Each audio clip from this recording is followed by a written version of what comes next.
তো দাদাকে যেটা মেন প্রশ্ন জিজ্ঞেস করব সেটা হচ্ছে গাছগুলো যে এত সুন্দর রেখেছেন এর পিছনে মেন কি জিনিস আছে, মানে কি জিনিস বলতে মানে রাসায়নিক কেমন কি করেছেন, এ দেখেন ফসল দেখেন, মানে কোন প্রকার এমন ওষুধ ব্যবহার করছেন বা কি করছেন, জৈব কি ব্যবহার করছেন বা রাসায়নিক কি দিচ্ছেন, কোনটা বেশি দিচ্ছেন একটু যদি রাসায়নিক আমি টোটালি বন্ধ করে দিয়েছি। আচ্ছা, মানে কোনো কেমিক্যাল ইউজ করছি না।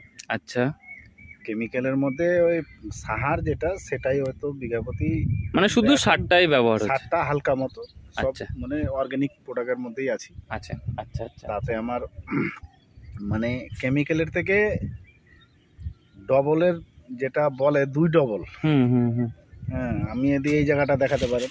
হ্যাঁ, দেখেন কত ফল আছে, এই যে দেখেন, এই যে এখানটা একটু আছে, এই যে জায়গা, এই যে যদি মনে করি যে পাতা যদি উল্টাই প্রচুর ফলন, প্রচুর। এই যে আমার আধার জায়গা আমি গন্তি করে দেখাচ্ছি, 1 2 3 4 5 6 7 8 9 10 10 নিচেও আছে, তার নিচেও আছে 10, এই যে 11 12।